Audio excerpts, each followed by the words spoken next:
ഒരിക്കലെങ്കിലും വായിച്ചിരിക്കേണ്ട ഒരിക്കൽ എന്ന നോവൽ എൻ മോഹൻ്റെ, ലളിതാംബിക അന്തർജനത്തിൻ്റെ മോനാണ് കേട്ടോ. അപ്പോൾ നമ്മൾ എന്തുകൊണ്ടാണ് അതിങ്ങനെ പറഞ്ഞതെന്ന് വെച്ച് കഴിഞ്ഞാൽ, ലവ് സ്റ്റോറീസൊക്കെ നമ്മൾ ഒരുപാട് ഉണ്ടാവെങ്കിലും ചില ലവ് സ്റ്റോറീസിലെ വരികൾ പറഞ്ഞു കഴിഞ്ഞാൽ വളരെ രസമായിട്ടുള്ളതാണ്. ഈ ഒരു പുസ്തകത്തിൻ്റെ അവസാനം അദ്ദേഹം എഴുതിയിട്ടുള്ള വരികൾ ഞാൻ പറയാം, നിങ്ങളൊരു പക്ഷെ കേട്ടിരിക്കും. എന്നിട്ടും അവൾ അറിഞ്ഞില്ല, ആഴക്കടലിനേക്കാൾ അഗാധമായിരുന്നു എൻ്റെ പ്രണയം, ഏറ്റവും വലിയ മോഹത്തേക്കാൾ വലിയതായിരുന്നു എൻ്റെ ഇഷ്ടം. എന്നിട്ടും അവൾ അറിഞ്ഞില്ലല്ലോ.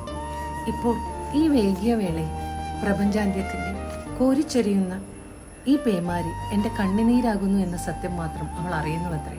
ഹാ കഷ്ടം, I have loved with an ever lasting love. എന്നെ സ്നേഹം പഠിപ്പിച്ച, സ്നേഹം കൊണ്ട് പരിചരിച്ച പണ്ടത്തെ പെൺകുട്ടി, നിനക്കെന്ന് നല്ലത് വരട്ടെ.